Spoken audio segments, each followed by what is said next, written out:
الحمد للہ رب العالمین والصلاة والسلام علی سید المرسلین وعلى آلہ واصحابہ ومن اتبعهم اجمعین، اما بعد۔ اعوذ باللہ من الشیطان الرجیم، بسم اللہ الرحمن الرحیم۔ یا ایہا الذین آمنوا اتقوا اللہ حق تقاتہ ولا تموتن الا وانتم مسلمون۔ صدق اللہ العظیم۔ میرے دینی بھائیوں اور دوستوں، یہ اللہ رب العزت کا بہت ہی بڑا فضل و کرم ہے کہ اللہ پاک ہمیں بھی اور آپ کو بھی اور اس کائنات میں بسنے والے اور رہنے والے سارے بھائیوں کو اللہ تعالیٰ اس مہلک مرض سے اور اس وبا سے اور سیلاب زدہ علاقوں میں پانی اور سیلاب کی بحران سے اللہ تعالیٰ ہم تمام لوگوں کو حفاظت عطا فرمائے، امن میں رکھے، سکون میں رکھے اور صحیح زندگی گزارنے کا بہتر اور اچھا سلیقہ اللہ تبارک تعالیٰ ہمیں اور آپ کو نصیب عطا فرمائے۔ تو میرے دینی بھائیوں اور دوستوں، کل میں آپ لوگوں کی خدمت میں سود کے تعلق سے اور اس کے لینے کے تعلق سے اور اس کی گواہی کے تعلق سے میں آپ کی خدمت میں پیش کر رہا تھا، بتلا رہا تھا کہ آج ہم اور آپ جو اپنے آپ کو شریعتاً مسلمان کہلاتے ہیں، کلمہ گو کہلاتے ہیں اور عقیدے کے متعلق ہم اس پر مضبوطی سے قائم رہنے کی کوشش کرتے ہیں اور دعا بھی کرتے ہیں کہ اللہ تعالی ہمیں اور آپ کو اور سارے لوگوں کو مضبوطی کے ساتھ، مستحکم کے ساتھ، تقویت کے ساتھ اللہ رب العزت ایمان پر قائم رکھے۔ لیکن میرے دینی بھائیوں اور دوستوں، چند چیزیں ایسی ہیں جس کو رسول اللہ صلی اللہ علیہ وسلم نے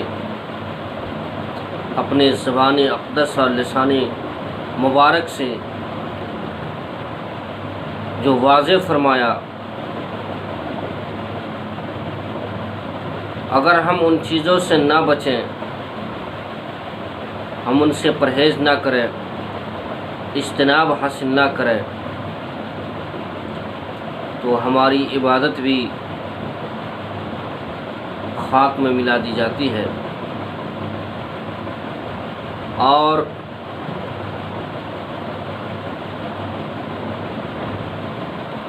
وہ ایک گناہ کا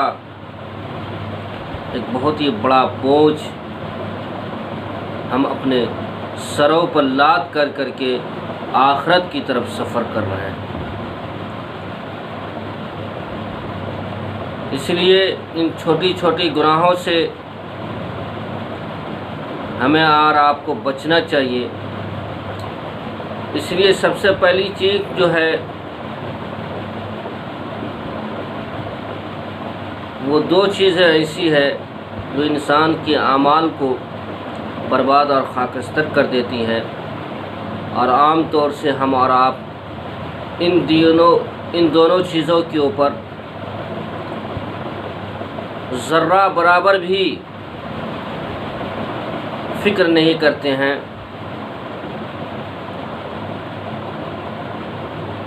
اور نہ ہمیں سوچنے کا موقع ملتا ہے، نہ سمجھنے کا موقع ملتا ہے۔ تو پہلی چیز تو یہ ہے کہ سود، میں کل کے مضمون میں یہ باتوں کو آپ کے سامنے میں پیش کیا تھا کہ اس کا لینے والا اور اس کا دینے والا اور اس کا لکھنے والا، یہ سارے کے سارے لوگ گنہگار ہیں، اور یہ ایک ایسی گناہ میں مبتلا ہو رہے ہیں کہ جب تک یہ شخص سچے دل سے توبہ نہ کر لے، اور بعض علماء اور صالحین کے نزدیک جتنا انہوں نے لیا تھا اس کے عوض میں اس سے بڑھ کر کے جب تک اس شخص سے جس سے انہوں نے سودی کاروبار کے تعلق سے سود کے اوپر پیسہ لیا تھا اس کو واپس نہ کر دے، تب تک یہ شخص کا جو گناہ ہے وہ شخص معافی کے مستحق نہیں ہے۔ البتہ صالحین نے اس معاملے میں عرض کیا ہے، پیش کیا ہے، لکھا ہے کہ اگر وہ شخص قلت روپیے کی بنا پر اس کی املاک ختم ہو گئی، اس کی جائیداد ختم ہو گئی، اس کی برباد، کیونکہ سود کا لینے والا اور سود کا دینے والا یہ کب اور کس وقت میں خاک اور برباد ہو جائے گا اور لٹ جائے گا، اس کی کوئی حد متعین نہیں ہے، کوئی وقت متعین نہیں ہے۔ دیکھنے والا کو یہ عام طور سے یہ دیکھا جاتا ہے کہ بہت بڑا ہے، لیکن چونکہ حدیث میں اس بات کی وضاحت کی گئی ہے کہ وہ کتنوں ہی اپنے آپ کو جو ہے نا مالدار سمجھ لیں، لیکن ایک نہ ایک دن وہ شخص تباہی کے دہانے پر کھڑا ضرور نظر آئے گا۔ مگر میرے دینی بھائیوں اور دوستو، حدیث کا دوسرا ٹکڑا جو ہے وہ حضرت ابو ہریرہ رضی اللہ تعالیٰ سے روایت ہے کہ رسول اللہ صلی اللہ علیہ وسلم نے فرمایا کہ جس رات مجھے معراج نصیب ہوئی تو اس رات میں نے ایک منظر دیکھا۔ میرے ساتھ میں سیدنا جبرائیل امین بھی تھے اور وہ ہمارے ہمراہ تھے۔ چنانچہ رسول اللہ صلی اللہ علیہ وسلم نے دیکھا کہ جب میں ان کے ساتھ میں تھا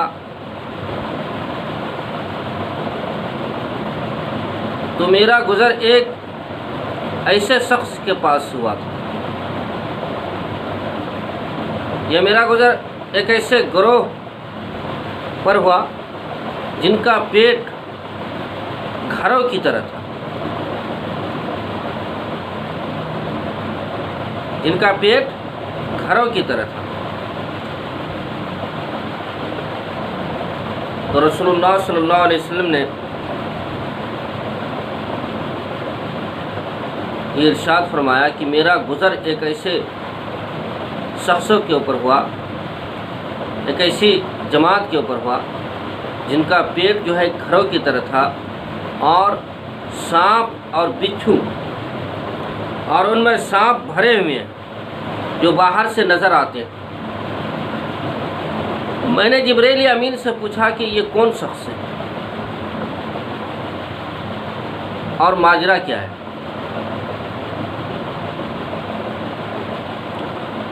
اور ان پر اتنا بھیانک عذاب کیوں ہو رہا ہے؟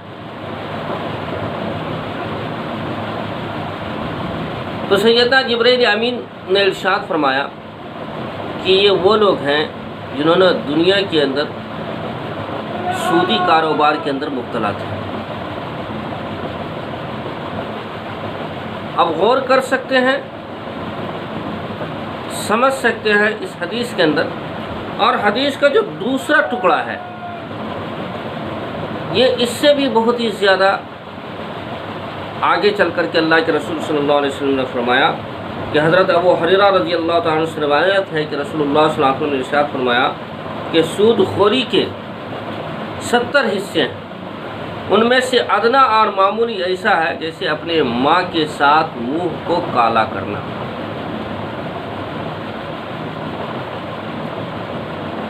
سود خوری کے 70 حصے ہیں اور ان میں سے ادنا آپ لوگ جانتے ہیں جو سب سے چھوٹا حصہ ہے، جو سب سے کم حصہ ہے، اس کے تعلق سے فرمایا گیا کہ ادنا حصہ وہ ہے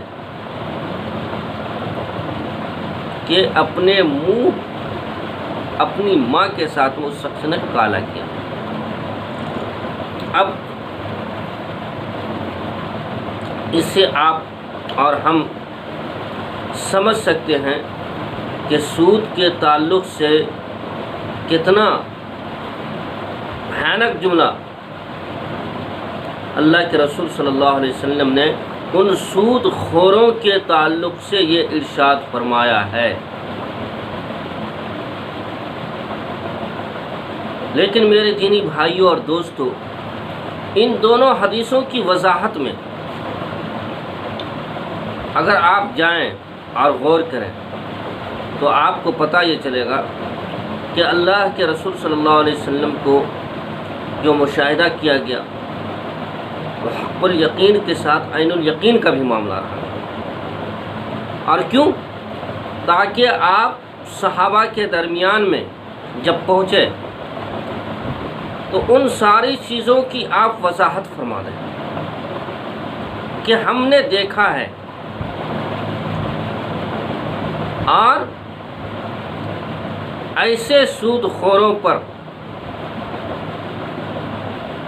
جو کہ سود لینے والے اور سود دینے والے اور سود کے لکھنے والے، یہ سارے کے سارے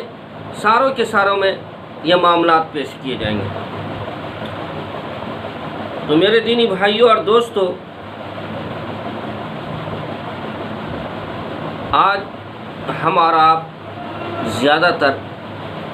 اکثریت طور پر اس میں مبتلا ہے، اور میں اس کی بھی وضاحت کروں گا۔ میں انشاءاللہ آپ لوگوں کی خدمت میں ضرور آؤں گا کہ آج یہ سود لینے کی ضرورت کیوں پڑ رہی ہے، سود کھانے کی ضرورت کیوں پڑ رہی ہے۔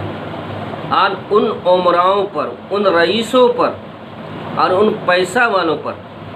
جو سود لے کر کے غریبوں کو دیتے ہیں اور قرضہ نہیں دیتے ہیں، کیونکہ قرآن نے فرمایا کہ قرض حسنہ وما تقدموا لانفسکم، کہ اگر کوئی شخص کسی کو قرضہ دیتا ہے تو اس پر اللہ کی کتنی بڑی رحمت ہوتی ہے۔ بجائے قرض حسنہ دینے کے، بجائے غریبوں کی مدد کرنے کے، بجائے یتیموں پر کفالت کرنے کے، بجائے یتیموں بیواؤں کے سروں کے اوپر ہاتھ رکھنے کے، آپ ان کو کیا دے رہے ہیں؟ سود پیسہ دے رہے ہیں۔ اور اس زمانے کے اندر جہاں پر ہم نے اپنی آنکھوں کو کھولا ہے، اس کا معاملہ اتنا آگے در نکل چکا ہے کہ اب قرضہ کوئی شخص دینا نہیں چاہتا ہے، اور مختلف بہانوں کے ذریعے سے ان کے معاملات اتنا پیچیدہ ہوتا جا رہا ہے